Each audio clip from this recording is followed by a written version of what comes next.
Buenas noches, estimados amigos. Comenzamos acá, junto con Silvio Maresca, la tercera temporada de Disenso. Tercera, ¿no? En realidad, sí. Qué bien. Bueno, vamos a ver cómo nos va esta vuelta. Venimos de un buen periodo de vacaciones. ¿Vos? Yo vengo. ¿Vos? ¿Vos no fuiste de vacaciones? No, yo nunca voy de vacaciones. Yo tampoco estuve de vacaciones, pero estuviste viajando, ¿no? Sí, estuve viajando y bueno, como pasan habitualmente, bien, nos han tratado muy bien. ¿Dónde anduviste? Estuve en Francia, estuve en París y después estuve en Aix-en-Provence y en Aviñón. Fui al puente de Aviñón, obviamente, a ver qué pasaba con el puente de Aviñón.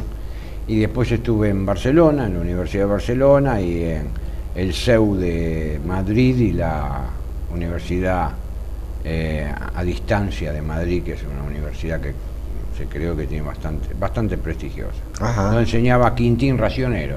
Ay, sí. ¿Te acordás que falleció? Joven. Joven, relativamente joven. Bueno, Silvio, yo te había propuesto, y estábamos de acuerdo, tratar hoy, por ejemplo, todo el tema de que se habla tanto, el tema de libertad, la libertad de prensa, libertad de expresión, todo esto que está vinculado con estos, lo que hemos visto en enero, en París, este atentado, esta cosa de que los periodistas son perseguidos, si ejercen la libertad, si no ejercen. Vemos qué es lo que está pasando en Venezuela o lo que pasa acá en Argentina, lo que pasó en Francia. Es decir, nos da pie como para poder extendernos desde el punto de vista de la filosofía, ¿no? Extendernos. Sí, porque en realidad, porque si no estamos escuchando siempre los periodistas y hay una insolvencia en el razonamiento. Absoluta, ¿no? Lo de los periodistas es realmente, en fin, es preocupante.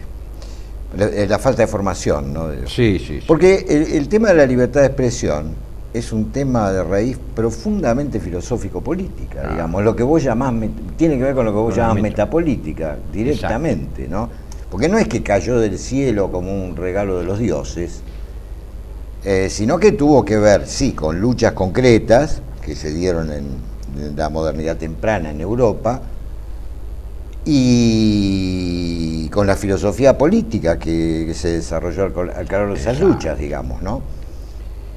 Y la libertad de expresión, indudablemente, por lo menos desde mi punto de vista, fue uno de los grandes logros del liberalismo político. Claro. Yo suelo distinguir entre el liberalismo económico, con el cual tengo muchas más objeciones, sobre todo llegada en nuestra época, y el liberalismo político, que me parece que tiene elementos valiosos, digamos, por más críticas que se le pueden hacer, que también son numerosas, ¿no?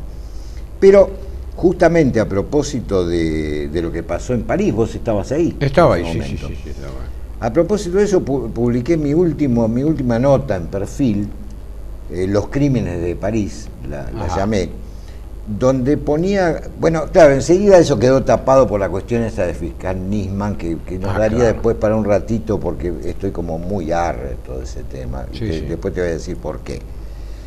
Y escribí la última nota que publiqué, porque después acá el fiscal Nisman tapó todo y sobre eso no voy a decir una palabra. Voy a decir una palabra para explicar por qué no voy a decir una palabra. Bueno. Pero lo que yo decía ahí, que la libertad de expresión tiene sus límites, como todo, ¿no? Como todo. Y que los grandes pensadores liberales esto lo tenían muy claro, ¿no? Anda a decirle a un Locke si se podía decir cualquier cosa sobre cualquier cosa, o a un Kant cuando escribe que es la ilustración. Era inconcebible, para ellos no muy lo bien. concebían. Entonces lo que yo escribí en ese trabajo es que de ninguna manera la libertad de expresión, vuelvo a decir lo que es un logro importante de la civilización occidental, da derecho a burlarse de otras culturas, de otras religiones, de otras creencias, de otros usos, de otras costumbres.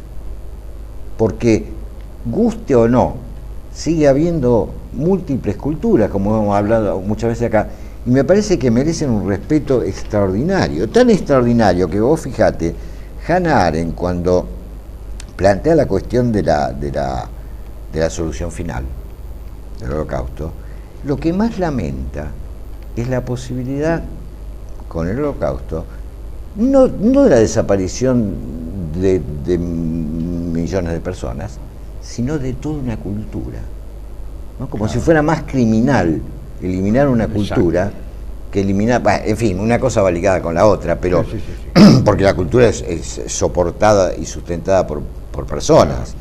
Pero de cualquier manera, bueno... Sí, vos venís a sostener algo que es principal, que la libertad, para la libertad se da en la diversidad.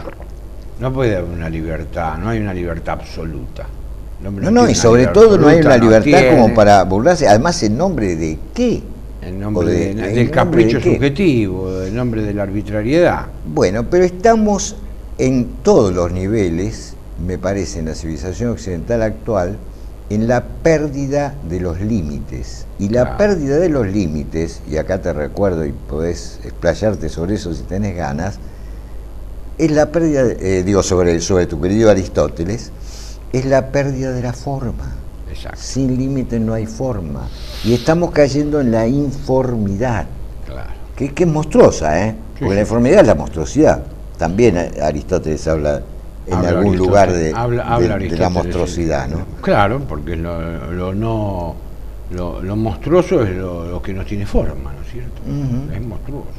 Ahora, el tema de este, siguiendo, retomando lo tuyo, el atentado y demás. Además, ¿cómo lo viviste vos? Es muy interesante. Mi experiencia, ¿no? Yo estuve en 2 canales de televisión, estuve en Radio Courtoisie, me hicieron reportajes.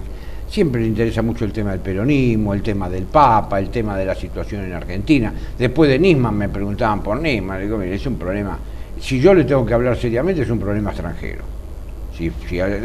Fríamente es un problema. Nisman es un problema extranjero. Es un problema de otros estados, no del Estado argentino. De otros estados que intervinieron en Argentina y hacen lo que quieren. Pero bueno, eso al margen. Pero tuve ocasión de hablar con Jacques Lang, que era el secretario de Cultura de Mitterrand, un hombre bastante... Y bueno, y en general vi que toda la inteligencia francesa y tipos bien dotados, ¿no? Encontraron, el argumento fue radicalizar la laicité, la laicidad. Es decir, nosotros, para integrar a estos musulmanes, que tienen muchos millones de musulmanes en Francia. Sí, 7 millones, creo, ¿no? Más, 7 son las cifras oficiales, pero parece ser que hay muchos más. Es como el índice acá, viste, del costo de vida, es lo mismo. Entonces te dicen que son menos, pero son muchísimos más. Y aparte no todos están censados tampoco, porque hay mucha inmigración ilegal, etcétera, etcétera.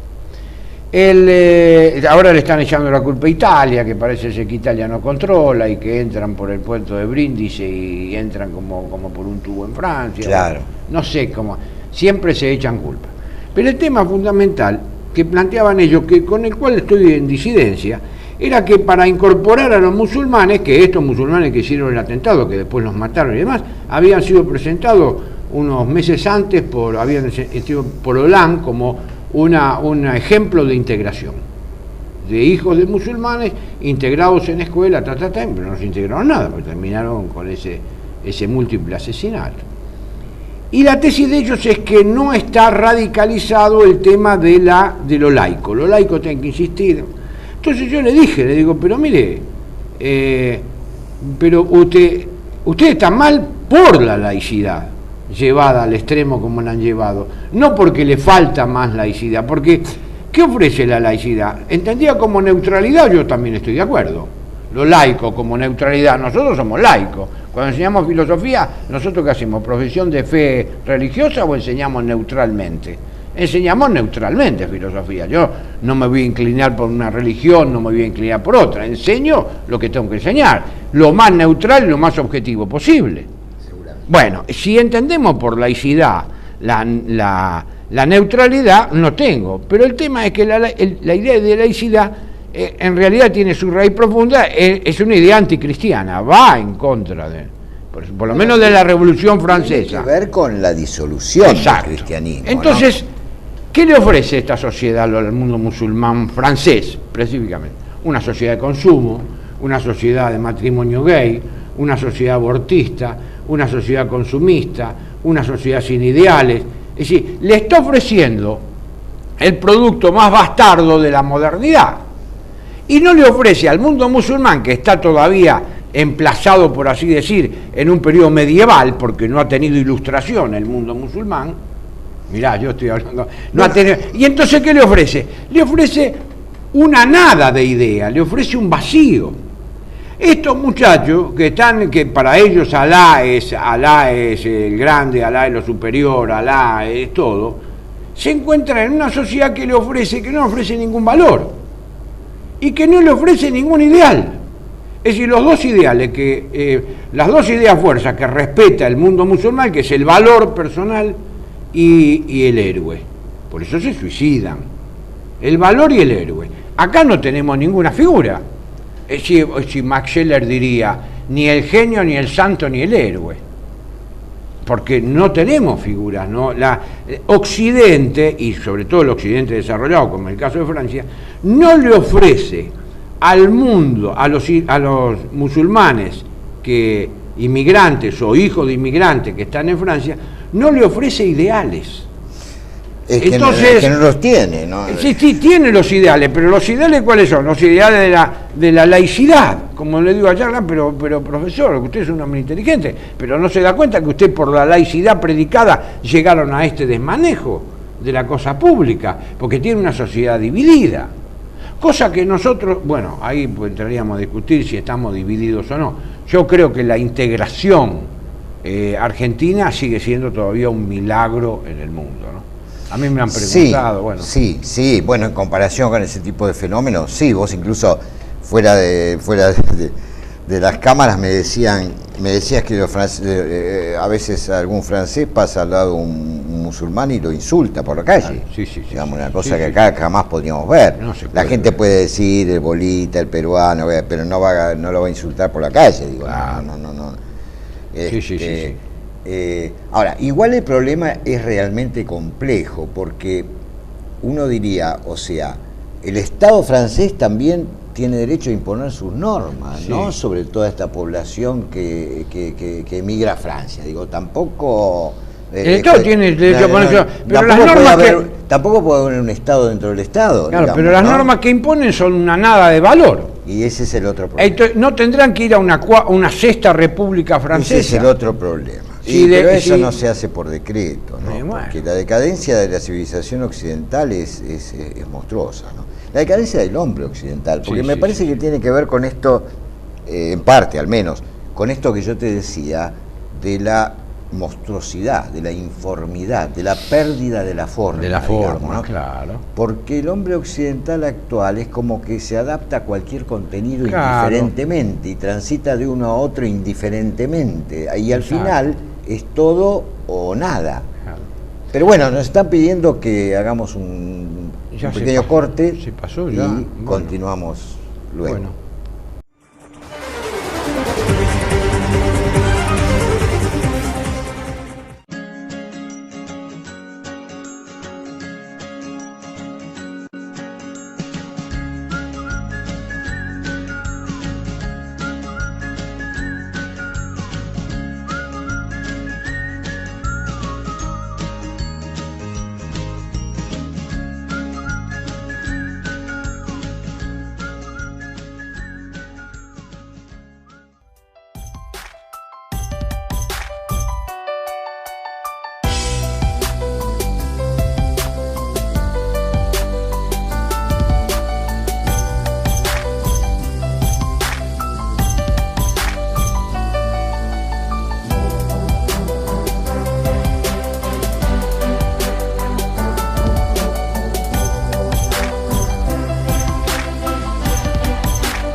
Silvio, vos sabés que te quería comentar algo que me comentó el profesor Michel Maffesoli. El sociólogo de las nuevas tribus.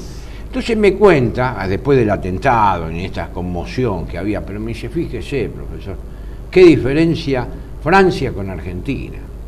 Nosotros acá, desde el año 1880 hasta el año 1905, recibimos 3.800.000 italianos. Mis abuelos... ¿En Francia? Claro, Francia. vinieron mis abuelos, Maffesoli, con doble F, mis abuelos vinieron de Italia. En el año 1905, ¿qué hicieron los franceses? Los expulsaron. Expulsaron a 2.800.000 italianos, porque decía que le iban a cambiar el carácter a Francia. Son bravos estos franchutos. Entonces, en ese momento, en 1905, que hacen la opción por el Magreb. Ahí comienza la opción por el Magreb. Y los empleados, la gente de las colonias. Y Argentina, Argentina, y usted lo sabe bien, incorporó a 3, 4, no me acuerdo cuántos millones de italianos, y los incorporó, y hoy, y le digo, y hoy la esencia argentina no puede dejar de lado lo itálico. No la puede dejar. No se puede pensar la Argentina sin el aspecto de la romanitas. Indudable. ¿Me entendés? Así que este tema viene desde lejos. No viene ahora, no es un tema que saltó ahora después de la Segunda Guerra Mundial, no. Este es un tema que viene, según Maffesoli, desde 1905, de las leyes que expulsaron a 2.800.000 italianos de Francia. No casualmente fueron los franceses en gran medida colaboracionistas de los nazis, los miraban con bastante simpatía en algunos aspectos, ¿no? En su aspecto del antisemitismo, por ejemplo.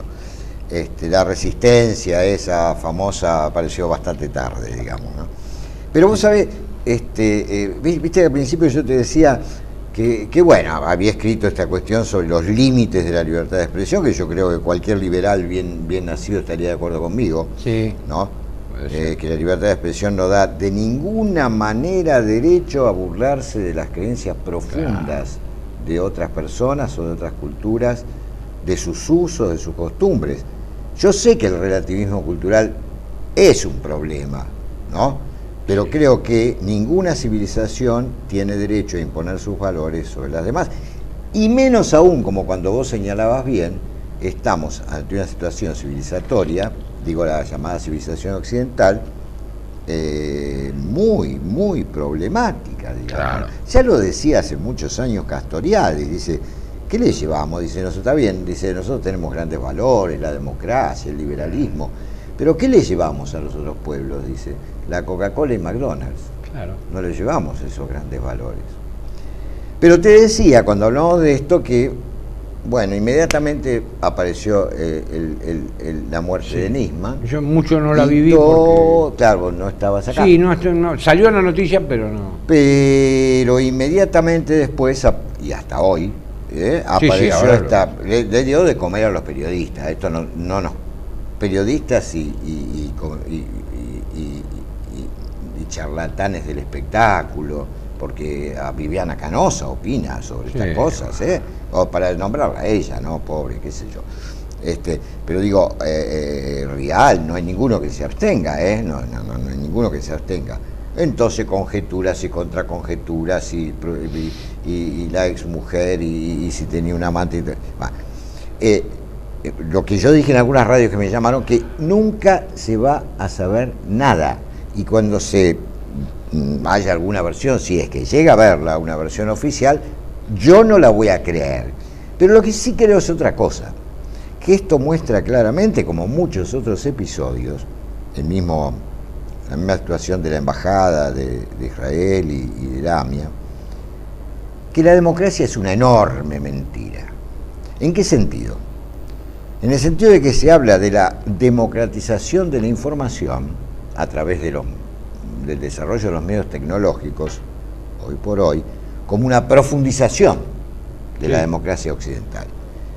Nada de eso es así, porque las cosas importantes, realmente importantes, la información relevante, la tienen poquísimas personas. Estoy seguro que hay 4, 5, 10, 15 personas que saben perfectamente lo que pasó con el fiscal Nisman, pero jamás lo van a decir.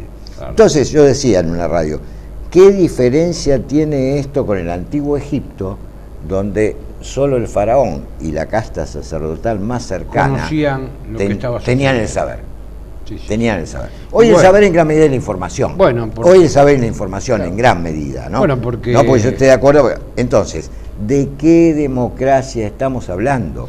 Bueno, esto es una engañifa para la gilada. No, porque la La democracia democracia de hoy es un verso para la gilada. Claro, porque la democracia, esta democracia posmoderna que tenemos en general, se apoya sobre la idea de simulacro. Es la idea de simulacro.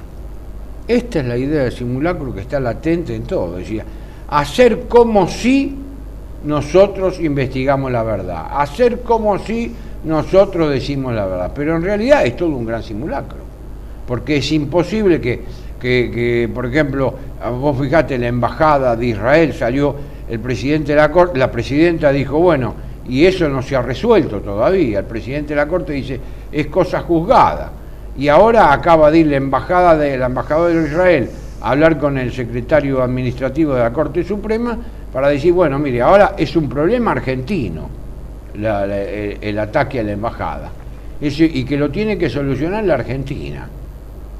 Pero, y entonces le dice la secretaria de la embajada, y le dice al secretario del ministro de la Corte, y fue Hezbollah, y fue fulano de tal. Y dice, bueno, si saben todo eso, ¿qué queda del Estado argentino? Está pintado. Toda la investigación de la embajada, que se mantiene siempre en el alto secreto, es León, los investigadores de la Universidad de Tucumán en explosivos, los investigadores de Gendarmería, León, digo, el de la Corte Suprema, el que seguía, yo lo escuché en el Congreso, te estoy hablando hace 20 y pico de años, yo estaba de asesor ahí de Bancalay, sí. Y todos llegaron a la conclusión, todos los peritos, y está en el expediente, y está probado, que fue una explosión interna en la embajada. Inmediatamente a los 2 días estaba Manzano de cosas, empezaron con el coche bomba, con el cráter, hicieron una máquina, nunca más se supo nada. Y todo se va. Y todo se diluyó. Y el tema de la explosión interna de todos los peritos desaparece. Entonces es como decís vos, es decir, esto es un simulacro, y un Estado nuestro es un Estado bobo, un Estado que no tiene ningún resorte soberano. Nosotros no tenemos resorte soberano. Con el tema de la AMIA, Rucau salió corriendo a Estados Unidos y vino diciendo que eran los sirios. Y bueno, y se han pasado 20 y pico de años, están buscando, es decir, se produce un hecho y enseguida te dicen quiénes son los responsables. Pero los que tenemos que hacer el trabajo somos los argentinos, que Argentina no tiene medios internacionales como para averiguar absolutamente nada. Probablemente, seguramente. Probablemente, no tiene. Pero por eso yo digo, ¿no sería bueno que nos negáramos directamente a conversar sobre esos asuntos? Claro. Cuando me preguntaron por Nisman, yo le digo, mire, a mí yo no sé nada, pero me da la impresión que Nisman fue propuesto como fiscal por el Estado de Israel. Así que yo calculo que lo más interesante sería preguntarle a la CIA y a la Mossad qué es lo que pasó con Nisman, así como lo que pasó con la AMIA y con la Embajada de Israel. Yo tengo toda la impresión de que este hombre no era trigo limpio. Claro. La tuve siempre, no después de su muerte, ¿no? Que no era trigo limpio, no me parece de ninguna manera. Bueno, pero volviendo al tema de la libertad de expresión que vos bien comenzaste, es decir, la libertad de expresión supone también, y por eso uno defiende esta libertad de expresión, no es decir cualquier cosa. La libertad de expresión supone la búsqueda de la verdad. Y el respeto por el otro. Y si vos no tenés vocación de verdad y no tenés respeto por el otro, como dijo el Papa, dice, pero esta gente, nadie tiene derecho a burlarse de las creencias. Pero vos viste. Nadie tiene derecho a burlarse de las creencias del otro. Lo que dijo, si alguien insulta a mi madre, yo le pego una trompada, algo así, ¿no? Claro. O sea, y ahí enseguida el Papa a mí me decía, pero el Papa es boxeador. No, pero enseguida se armó un escándalo, pero tremendo, ¿no? Claro, que se acalló más o menos rápidamente. Bueno, hay dos para mí. Pero obviamente, ¿qué estaba diciendo el Papa? Y creo que en ese momento visitó un templo budista, digo, como para dar un ejemplo de esa apertura necesaria, y no porque el Papa sea budista, porque es que esta es otra cosa. Sí. Para respetar al otro no hace falta ser el otro, hace falta ser uno mismo. Yo noté una cierta resistencia, tanto en Francia como en España, al Papa, porque me invitaron a hablar del tema, ¿no? Ya que uno es argentino, bueno, noté una cierta resistencia. le critican el carácter de decontracté, es decir, Claro. desestructurado, que en fin, que no tiene precisión, que es muy chabacán, Claro. que bueno, que no tiene rigor teológico, que bueno, no se sabe en definitiva que es muy populista, y que no tiene rigor teológico. Tres rasgos: es populista, no tiene rigor teológico y es decontracté, que se puede traducir por desestructurado en su hablar. Bueno, puede haber un poco de todo eso, pero ¿y entonces cuál sería el problema? Y yo les Porque contesté, si Benedicto... yo les contesté con una frase que te hubiera encantado, me acordé de vos, algo que te hubiera encantado a vos y a Castellani. Le digo, ¿sabe qué pasa? El Papa es argentino. Sí, y los claro. argentinos somos mistongos. ¿Qué es que sea mistongo? Mistongo, hay que estudiar un poco castellano. Mistongo. Nosotros no somos ni gorriones ni jilgueros. Nosotros somos mixtos. No somos ni chicha ni limonada. Somos lo que somos. Así es. Chao. ¿Les gusta? Mistongo, sí, mistongo. Yo no sabía que mistongo, pero Claro. eso quiere decir Claro, mezcla eso de quiere jilguero y decir. de... Y Castellani, y cuando ¿Mezcla de qué? De jilguero y... Bueno, entre el gorrión y el jilguero está el mixto. Y nosotros somos mistongos. Ay, de ahí viene. Claro, de ahí viene, que no somos ni gorrión ni jilguero, somos mixtos. Ahora, ¿qué pasa? Qué gran Castellani... verdad. Pero es una cuando identidad difícil, ¿no? Evidentemente. Castellani, cuando le preguntan, dice, ¿qué es el argentino? Y el argentino es un ser mistongo. Es una identidad difícil, ¿eh? Bueno, porque Pero nosotros... tiene sus pros y sus contras. Y somos... Quizá dos- eso, escúchame, quizá eso es lo que nos permite esta gran apertura hacia lo otro que tenemos, digamos, y que no tienen los franceses, ¿no? O sea, nuestra posibilidad de integración tan Claro, profunda, sí, sí, sí. quizá tenga que ver. O Tiene sea, que ver.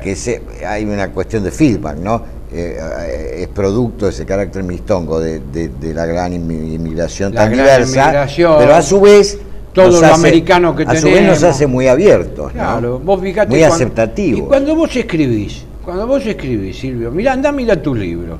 Fíjate los libros Sí, de son algunos de los mistongos. ¿Y qué somos? Nosotros citamos a todos, nosotros citamos a franceses, ingleses, italianos, españoles.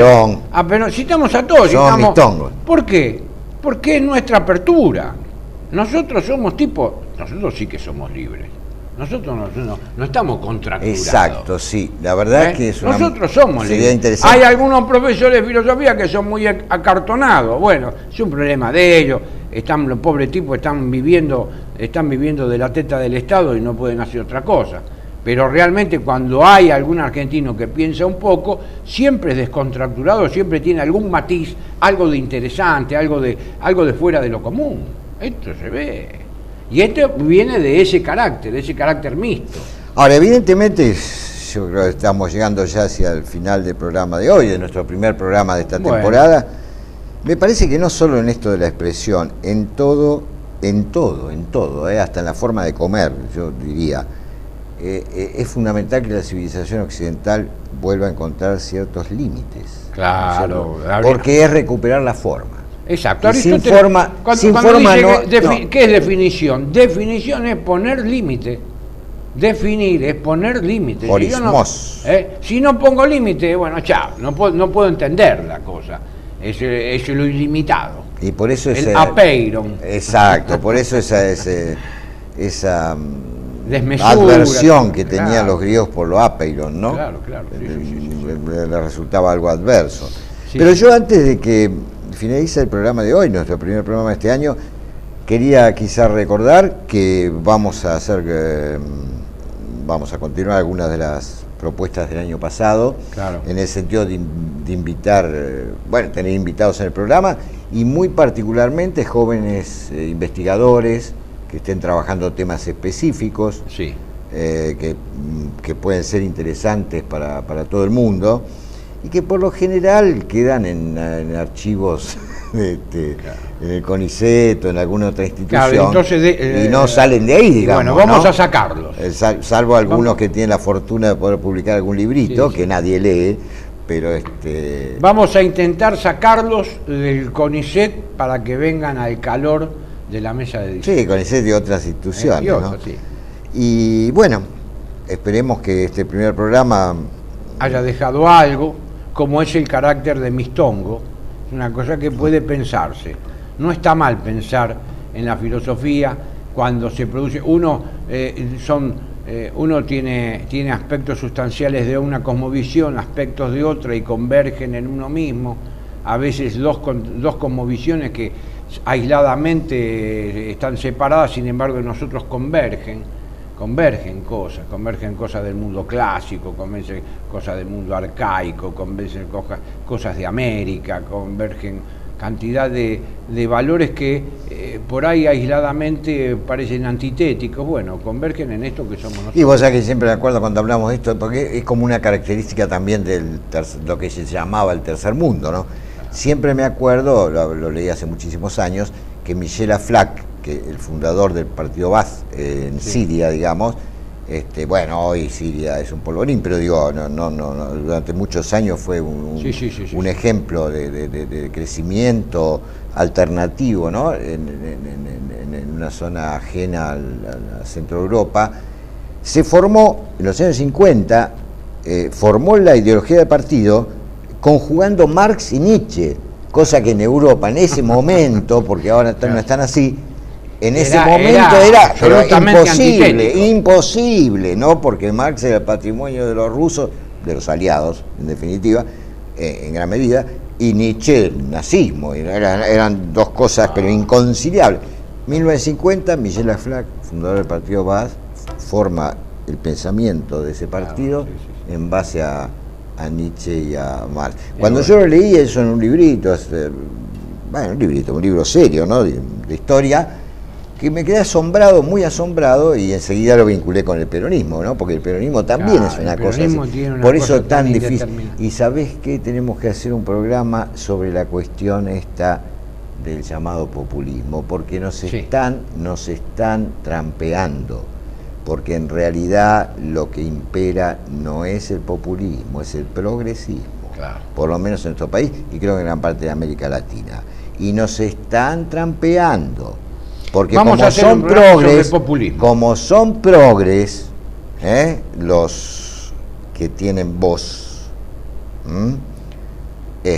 periodistas, comunicólogos, etcétera, como son progres, desplaza, es como el tero, ¿no? Que pone los huevos en un lado y grita en otro. Y estos gritan contra el populismo, pero deberían hacerlo en todo caso en contra del progresismo, porque lo que domina es el progresismo. Tenemos que dejar, nuestro director nos hace la señal. Vos has estado incontinente verbal hoy. Eso lo compartimos. Sí, con mucho gusto, che. Sí. Hasta la próxima. Hasta la próxima.